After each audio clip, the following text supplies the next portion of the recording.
Welcome to Literary AF Podcast.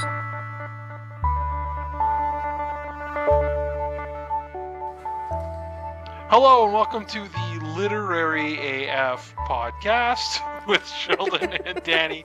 My name is Sheldon. I'm Danny. And we're here to talk about Books? Books. Yes. Well, last episode we did Pride and Prejudice. By Jane Austen. That's true. It is a book that we both enjoy. Yes, very much so. And it's a book that a lot of other people enjoyed, and they have written like countless spin-offs. So many. Spin-offs, like, adaptations. Fake sequels. Prequels. There's a prequel? I'm sure there's gotta be. Well, yeah, that's true. It's just Elizabeth There's a prequel sitting at home. For Pride and Prejudice and Zombies. Of all things, yes. Oh, okay. Yeah. So there's a prequel for a spin-off of the Jane Austen. Speaking of Pride and Prejudice and Zombies, yes, we are planning on talking about a couple of the spin-offs and just alternate versions of Pride and Prejudice. Mm-hmm. And one of those, and let's start with it, I guess, would be Pride and Prejudice and Zombies. Yes. By Jane Austen and a guy. Yeah, that's true. We are not currently looking this data up. No, we know it off by heart. We would not do a podcast without knowing what we were talking about. That's not us. His name is Seth Graham Smith. Very good remembering. Yeah. I did not pull that up on my phone right now. Yes, so, for anyone who's not familiar with Pride and Prejudice and Zombies, it is exactly what it sounds like. Literally taking the words of Jane Austen's Pride and Prejudice and inserting zombies and ninjas and samurai and martial arts combat into the world of Jane Austen. Yes, so I thought it was going to be like the story of Pride and Prejudice, but in like a universe where there's zombies and stuff. Like, I thought it'd be like a different version of the story. Right. But it's literally Pride and Prejudice. Yes. With zombies added. Yes. I remember reading an article about the author where he talked about how when he was writing the book, he had Jane Austen's manuscript in a Word file. And then he was inserting his words in a different color just so that he could see where his words were compared to hers. See, and I don't know if we're ready to start doing like our thoughts on the story, but I felt that a lot when I was reading it. Like, there were certain chapters where it was just like, this is just Pride and Prejudice, and you'd go down the page, it's like Pride and Prejudice, Pride and Prejudice, Pride and Prejudice, and then all of a sudden it'd be like, and as Elizabeth was walking to town, she saw a horde of the unmentionables. Yes. And then it's like, she gets into a fight with the zombies, and then the next paragraph is just more resuming Jane the Austen. story. Yeah. They're called unmentionables, they're not called zombies. Yeah. Well, that's the thing with zombie fiction, where it's like, very rarely does zombie fiction ever refer to zombies as zombies. Yeah. It's always walkers or unmentionables or other example. Yep. So, what did you think about it? I think you and I have different opinions on this one. I remember reading it when I was in high school. Okay. Shortly after I read, probably 2 years after I read Pride and Prejudice for the first time. Okay. I saw that Jane Austen, there was a Pride and Prejudice and Zombies book. It came out in 2009, so I probably read it about the time it came out. Yeah, that's right. You're a child. I keep forgetting. I graduated in 2010. Okay. So I would have read it. Yeah, I would have read it about the same time that it actually came out. I liked it. At least at the time when I read it, I did like it. It was interesting, and they've done a lot of other similar types of books since then. Like there's Android Karenina, there's Sense and Sensibility and Sea Monsters, and I remember seeing Sense and Sensibility and Sea Monsters in the stores. Yes. And I was like, what is this nonsense? Colonel Brandon has a Cthulhu face. Yeah. Yes.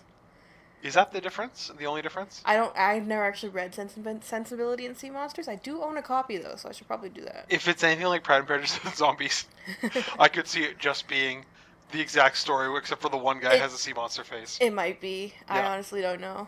And then every reference to him will just be like, and then I happened to notice that he had a sea monster face, and then just resumes normal story. I'm pretty sure there's a kraken in it at some point, so... But I've never read it, so. Yeah.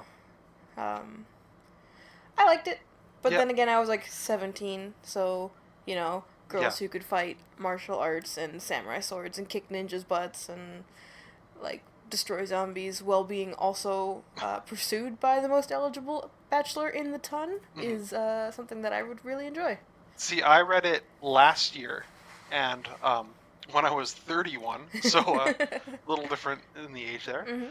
But for my impression of it was that it was very like the zombie scenes were distracting from the story. Right. So it'd be like you would be in the narrative of like what's going on.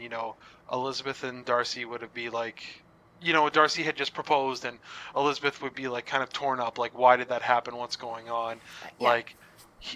She starts being indignant, and then she's kind of like questioning after, and then there's a zombie scene. Yeah. And it's kind of like, okay, I just want to get back into the like actual narrative. Yeah.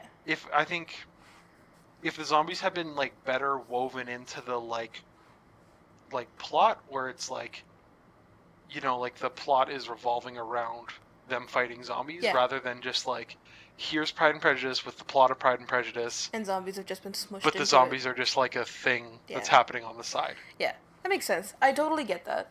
I could see why you would think that way for sure. But I do like certain elements. Like, I like how it feels like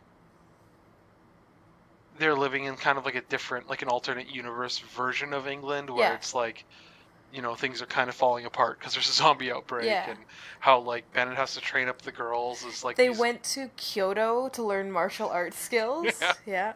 All the like really rich girls, that's what they do. They go to Japan to learn sword fighting and that's shit right, like that. but the Bennetts went to China, right? And so they were kind of looked something down like upon. that. Either the rich girls go to China and the Bennett sisters went to Kyoto, or the other way around. I think it was the other way around, because I seem to remember like Catherine de Bourgh or whatever looking down on. I know the Bingley sisters did for sure. Judged the Bennett sisters on their training, but it's been a long time since I read the book, so I can't say for sure. Yeah, I don't remember exactly, but it's like, it's kind of schlocky, but it's like, like something you'd see in like a lame movie or like in a B movie, but it's like, it's fun. That's definitely what it feels like. It feels like a B movie where it's just wacky, weird. Like, a little over the top, a little like, oh, okay, like you're kind of eye rolling, but at the same time you're like, but this is cool. Yeah, like the first ball where all the Bennett sisters are dancing with everybody, and Darcy insults Elizabeth. Her first instinct is to grab a knife off of her ankle and stab him. See, and those were the parts I think I liked, because it felt like it was not different from the story, but it was more like an extreme version of what the story was. Yeah. Whereas the parts that like really bothered me were the parts where it was like, Elizabeth was walking to Netherfield or whatever, and then zombies are on the road, and she just like stops for this like half-page long adventure to fight the zombies, and it has nothing to do with the plot. There's no like stakes, because Elizabeth's not going to die. Yeah. It's just like, here's this slight diversion. I think I know exactly which scene you're talking about too. So. Yeah. And then they also made a movie based on this, and I think we have shared opinions on the movie. Oh, that's unfortunate. How do you feel with the movie? I did not like the movie at all. Because Would you I rate went it into it 10 out of 10 or 9 out of 10 maybe? Or I would say like a solid 4. Oh. I went into it hoping that it was like the book Pride and Prejudice and Zombies. Mm-hmm. But after the first, 15 minutes, it is nothing like the Pride and Prejudice and Zombies book. Yeah. It definitely goes off on, its own weird plot, where, I think the zombies are regaining their humanity in some way. I remember there being a weird church where, Wickham was a part of it, and, the whole thing was that the church was trying to find a way to get the zombies back to life. I had stopped paying attention by that point in the movie, so I really can't say for sure what happened. That was the point where I'm like, I'm just done, but I'm just gonna let this play out to say that I watched the whole movie and didn't give up on it. I just pulled up my my review of the movie because I have a Letterboxd account. Follow me on there. Letterboxd is a really fun movie reviewing website. Mm-hmm.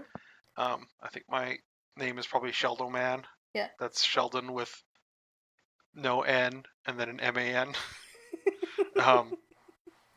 But yeah, my feelings on Pride and Prejudice and Zombies, the movie, is I remember the girl who played Elizabeth was really pretty. Yes. I think Catherine de Bourgh might have been played by Lena Headey, or I think she might have. I know she was in that movie because I remember going, "Oh shit!" yeah. And then was disappointed with the rest of the movie. So. But my main problem I'm remembering, or no, I'm just reading my actual review of the movie. Is that Darcy was like ugly and he wasn't charming at all. And I was like, oh. Yeah, what a choice. I just pulled up a picture of him. He's no Colin Firth, that's Yeah. for sure. Let's see here.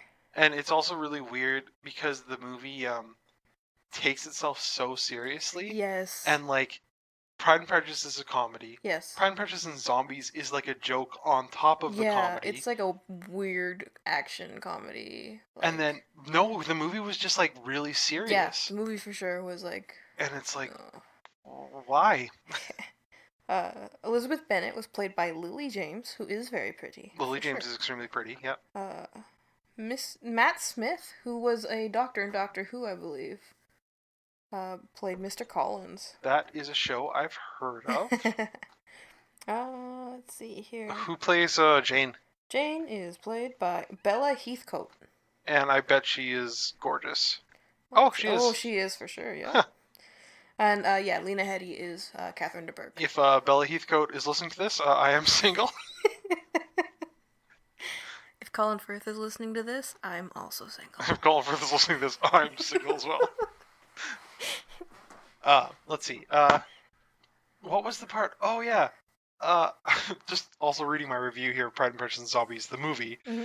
They cut out the Pemberley scene where, where Elizabeth is like visiting Darcy's manor and wandering around. Like the key pivotal point in the whole story. Yeah, the part in the story where it was like, I realized I was in love with the book. Yeah. Yeah, that part just gone. No, that movie completely derails from all of Pride and Prejudice, like right at the beginning. Yeah. Like after a certain point, there is nothing Pride and Prejudice about that book except for the characters' names. A line I wrote here is, the movie keeps the basic structure of Pride and Prejudice, but eliminates all of the elements that make it good. Yeah. Poor movie. I was excited for that movie, too. And I watched it like 2 years ago, and it was just, no thank you. Yeah, it's true. I mean, I guess we're supposed to be talking about books on here, and we kind of talked about the movie mostly. This is a Pride and Prejudice adaptation episode, and this is an adaptation of Pride and Prejudice. I think it counts. Very true. Do you remember anything else from the book that stands out to you? I bought the deluxe edition version that's leather bound. And comes with DLC.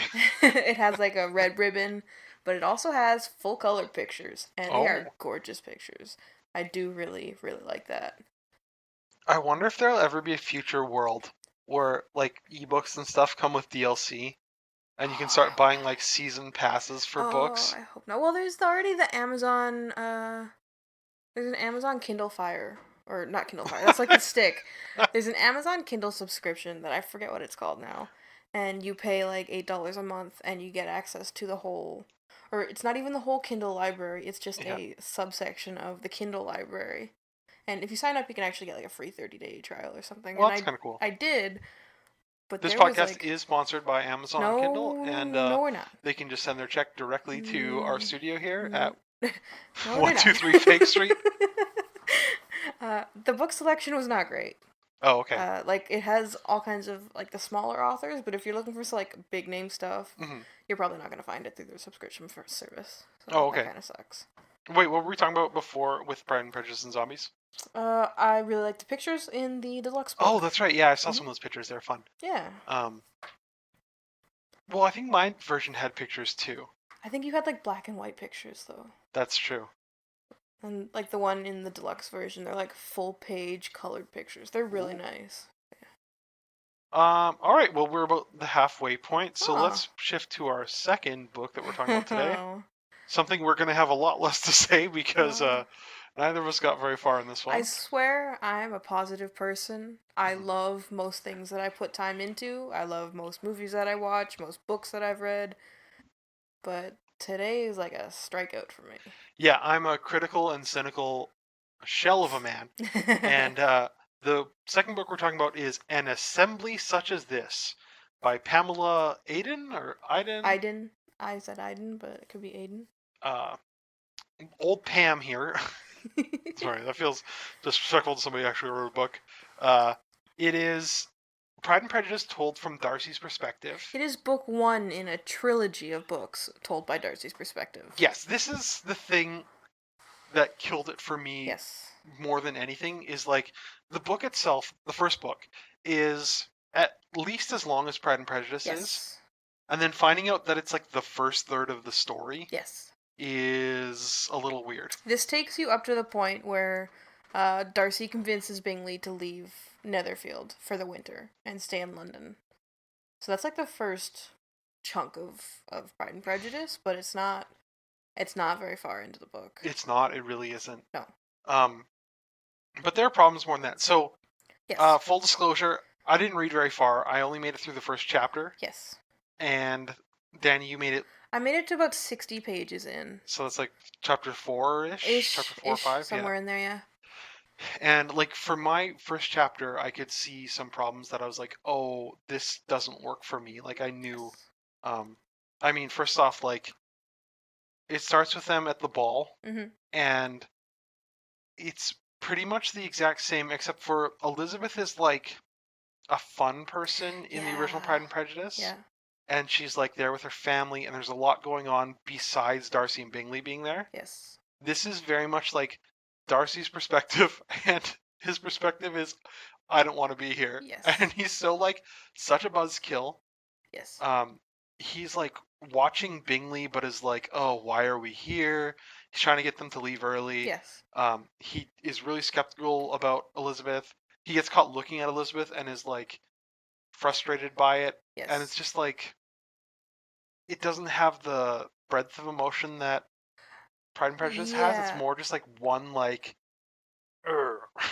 The thing with that is, it starts immediately with Darcy's like, oh, she's so pretty. He sees her standing at a carriage outside at the end of the ball, and he's like, her smile's beautiful. She's so pretty. I didn't even make it that far because the first chapter is that, and or maybe you might have skimmed over it. I might have skimmed over it because I was kind of, my eyes were glazing over a bit. And it's like 12 pages, and it was hard to get through. But yeah, and then also his sister writes him a letter at the end of the first chapter. Georgiana, she writes him that letter. It has the whole Wickham twist built into that letter. Yes. So the very first chapter, you have the two like major twists of Pride and Prejudice of like Darcy actually likes Elizabeth, and Georgiana, Wickham is a bad guy. Yeah. Both those twists are ruined by the very first chapter. Yes. So I don't know where the book is going, but I don't feel like reading a trilogy of books to find out. Yeah. It's well, Darcy like makes a huge point in saying that Georgiana's hurting because of what happened with Wickham. It's awful. And then the first thing that happens after that is he gets a letter from Georgiana that says, I'm over this, I'm better now, I'm going to take care of myself, everything's fine. Which immediately eliminates all problems with that scenario. Which is, I feel like that could have been a key point. Like later down the line, instead of just writing it off completely in the second chapter. No, that's so true. And one thing I was thinking, like when I was reading the first chapter, was I was looking for like, what's going to be different? What's like going on in Darcy's perspective that Elizabeth doesn't know about? Yes. And there was nothing in the first chapter to hint at like, oh, there's something else going on. Yes. Because you could have an interesting thing where like, maybe Darcy had some other girl from somewhere else that he was like supposed to be like engaged to or something, but it like, maybe he didn't actually like her, but it was like there was some pressure. Like Catherine's daughter he was supposed to be arranged to marry Lady Catherine de Bourgh's daughter. Oh, so maybe that could have been played up more or something. Yeah. Or maybe like there could have been something with like, because Darcy's dad is dead, right? Yeah, he died like 5 years prior to. Maybe there's something with Darcy's family that Elizabeth, or that is not explained in the original book, that could have been like, oh, here's the hook to get you interested in this. Yeah. And it's just like, no, just same as Pride and Prejudice, but less fun. Yeah, it feels extremely stretched out.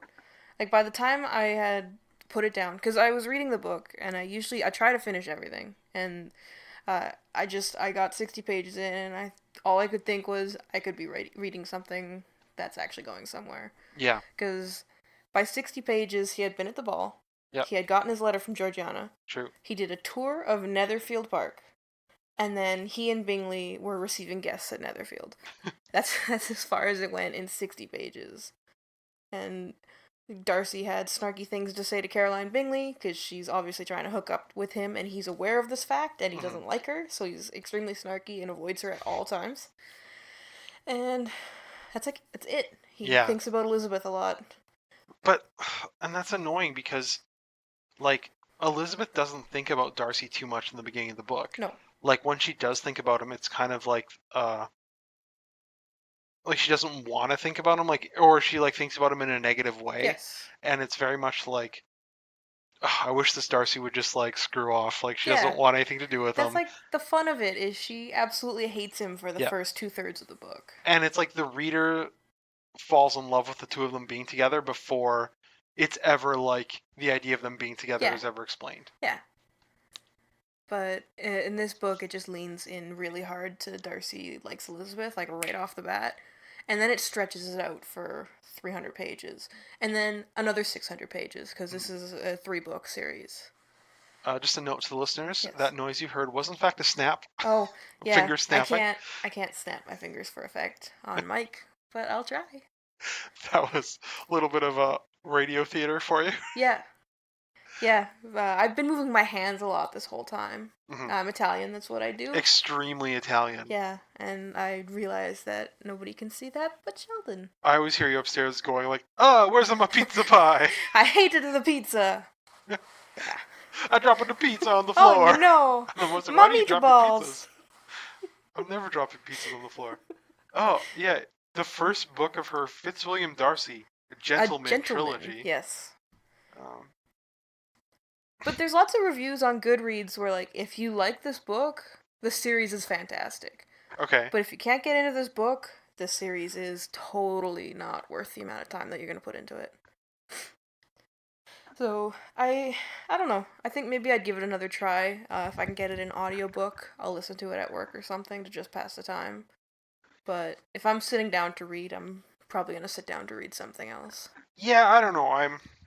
I'm kind of torn on this because I like the idea of it, and I want to see if it goes somewhere, but, I mean, that's such a time commitment, reading 3 books that you're not super into, like, I don't know. I couldn't even get through one that I'm not super into, but I know that the book 2, which takes place, I guess, mostly in London, where you don't see Darcy for, like, the entirety of actual Pride and Prejudice. Yeah. There's, like, a whole other story that is not in Pride and Prejudice, so you'll have, like, a whole new story there to... But I wonder, though, based on what we've already read, how much of that book will just be him, like, pining over Elizabeth? Yeah. Or, like, him thinking of, oh, I wonder what's happening in Hertfordshire, or, you know, whatever. Yeah, a lot of convincing Bingley that Jane is nothing to him, and then whining about Elizabeth for a while, and then... It really reminds me of, like, the Hobbit movies and stuff, how it's like they took one book and tried to make it into 3 extended movies. Yeah. And it's like, one book should be able to translate, like, if you're doing an alternate version of the same book, it should be able to be about the same length. Yes.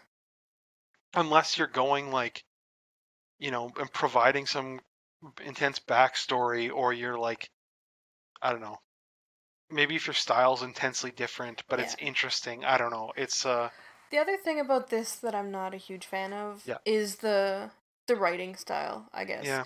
Whereas, like, this feels like it's not dumbed down. Compared to Jane Austen, it was, but it also goes, like, way more in depth than it needs to be on, like, manners and society and what is expected of Bingley and what Darcy was taught by his father when it comes to owning a property. Like, it's all stuff that you don't really need to know in the context of the book. Yeah. But is definitely in there just to stretch it out so that this is 3 books long. Yeah, and I don't know. For me, the main thing is just, like, it's missing the wit, and the stuff that works as twists in the original are presented up front. And I'm kind of like, there's no hook that makes me want to read more. Yeah. We were going to look at a 3rd book, but we haven't read it yet. So that's Death at Pemberley? Death Comes to Pemberley, yep. And it's a murder mystery that's by P.D. James, which is a famous thriller writer, I believe. Wow, you looked that up on your phone so quickly. I know, I actually knew that one off the top of my head. I did not look that up, I swear. But yeah, we are planning on doing that one, hopefully in a future episode. Yeah. When we have some time to sit down. It's a long book, so. That it is true. And we'd both like to read it before we talk about it, so. As opposed to neither of us having read it. Yes. And just speculating on what it's about. It could be about a murder. You know what? I think it is. I think they're going to catch the murderer in the end. Just saying. That's probably a good guess. We're also going to not watch the TV adaptation, because there is a, like, miniseries adaptation of the book. Of Death Comes to Pemberley? Yeah, so maybe one of us can watch it, the other one can read it if we really want to, compare notes on that. Oh, that's a possibility. Mm-hmm. Yeah, we got 5 minutes left and we're kind of done talking about what we're talking about. Okay. Are you reading anything interesting these days? I just finished a book last night. Okay. It is Dark Needs After Dusk. It is book 5 in the Immortals After Dark romance series. Okay. My goal is to get through the entire series by the end of the year, which I think I may have mentioned already. Yeah. So that's book 5. I have 13, 14 more books to go. In one series? Yes. Oh, and it's still going. There's another Wow. book coming out later this year. It's like Animorphs. These are a lot bigger than Animorphs, so these are like 400-page books. Well, yeah, but to be fair, there were like 60 Animorph books. That is true. They That just is kept true. going and going and going. I read some of them. I don't remember any of them. I read the first 18, I think. Yeah. And... Well, because you could get them in like a set from the Scholastic Book Fair, right? I'm pretty sure that's where I got mine. Okay, I don't know if I did. My school library had a certain amount, and then Okay. I remember 18 because that was one I had to buy for myself because it wasn't at the school library, and I think that's the only one of them I owned. Okay. But just number 18 out of the entire Animorphs set. Yeah. I'm feeling eventually this will just turn into an Animorphs podcast where. A book by book in-depth review of Animorphs. So what do you think about Prince Axe's motivation in book 5? Which Animorph what would you turn into? Wait, I think that might have been a factual error. Oh? Because I'm pretty sure Prince Axe doesn't show up until like book 8. I don't even know what you're talking about. Okay. You touch an animal, you turn into the animal, right? You can absorb their like DNA memory or something. Can you have more than one animal in your repertoire? Yeah, hundreds. You can have many animals. I think you could even have multiple copies of the same animal. With different traits? Like Yeah, this one's got so really if, long like, claws. you see like a red cat, you're like, I can be a red cat now. Oh. Why did I pick red?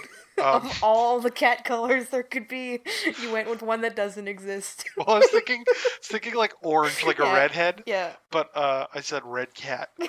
Well, anyway, you can turn to a red cat, you can turn to a blue cat, whatever you feel like. Yeah, sure. But you can only save that animal for 1 hour, otherwise you get trapped as that animal forever. Oh, and there was one kid who got stuck as a hawk, right? Tobias. Yeah. Yes. I remember that. That's like, I read up to that point. I don't know how far That point. was book 1 that happened. Oh, So. I read book 1 of Animorphs. Yeah. There was an alien friend, I think. Yeah, that's Prince Axe. Oh, That's who we're there talking you about. I go. think he shows up in book 7 or 8. I think I got like the first 12 books in like a box set from the Scholastic Book Fair at some point. So I remember every book was told from a different one of the kids' perspectives. yes, I remember that. And then in like so they'd go through like the roster of kids, and then like the 5th or 6th book or whatever, like when they got to the end, would be like a compilation book where each kid gets a chapter. Oh. And it was always like those were like the books where like intense stuff would happen. Yeah. And okay, we can talk about something else other than Animorphs for the end of this podcast, but we are very pro Animorphs here. Sure. The Literary AF house. I'll support you in your Animorphs love. Thank you. Yeah. And what else? Okay, so you're reading Dark Animals After Dusk or Immortals whatever. After Dark, yeah. There we go. I'm working on my way through that. I'm also reading Criminal Intentions. I'm on the latest book is coming out later this month. Okay. But I have an advanced copy, so I'm working on that right now. Very fun. And it's a great series. It is written in the form of like, CSI or Law and Order, like a serialized episode series.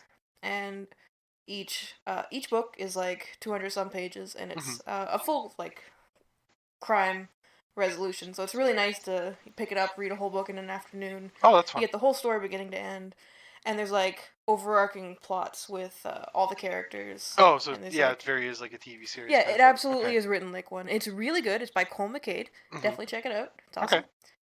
And other than that, I tried to read an assembly such as this, and I didn't get through it. So Fun. that's where I'm at. Yeah. What have you been reading?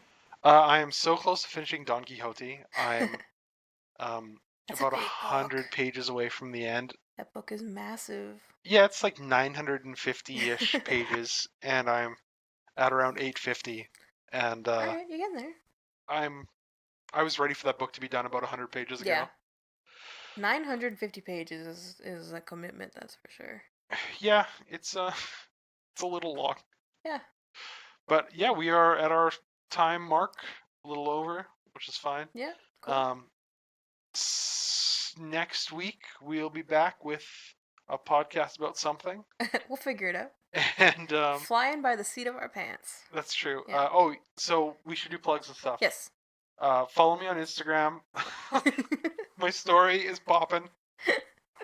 No, what should we actually plug? Well, there's the Gmail, LiteraryAFPod@gmail.com, where you can send questions, concerns, or just say hello. No, don't send concerns. Yeah, send questions, send compliments, send selfies if you're like hot and you're like, Sheldon, your voice sounds really cool. Send selfies.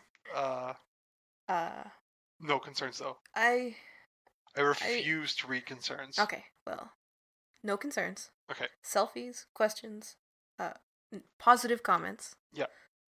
We also have Twitter, LiteraryAFPod at Twitter. Mm-hmm. No positive comments. You know what? Go back. Just neutral comments. Do not reinforce our behaviors. Don't say I hate the podcast. Don't say I love the podcast. Yeah. I've listened to the podcast. That is the perfect way to address it. I have acknowledged your existence, and I'm aware that you are podcasting. Perfect. Okay, and then we have a Twitter. LiteraryAFPod on Twitter. Have we tweeted anything yet? I have been dicking around on Twitter a little bit. Okay. I'm going to tweet out a picture of my improvised microphone stand, because I think this is pretty clever. It's just books. It's just a pile of books. I grabbed the biggest books off my shelf that I could find and carry down here at the same time. Okay. Other than that, haven't really done a whole lot of tweeting yet. Okay. I'm going to get on that right away. Anything else we have to plug? Plug your own Twitter, but no, don't follow me on Twitter. Follow me on Instagram. My story is popping. I don't think you actually said what your Instagram was. Yeah, I never will. Okay. It is to remain a secret to this day. Don't check my letterbox from earlier in the episode. Don't check that handle on Twitter. I promise it's not the same one. Then I think that's all I got. Gmail or Twitter. Yeah, perfect. Okay. Well, thank you for listening, and see you next tune week. in next week where we talk about a book that we haven't decided yet, but it's gonna be a good one. We'll figure it out. Have we thought of like a sign off yet? No. What did we say last time? I honestly don't remember. I think we said goodbye. I don't feel like that. Doesn't sound like me at all. You probably said yo or something. All right, bookworms. Time to turn off your podcaster and open up your bookcaster. Okay, that's not a good one, but we'll work We'll work on it. All right. We'll keep trying. In the meantime, peace out, and we'll see you next week.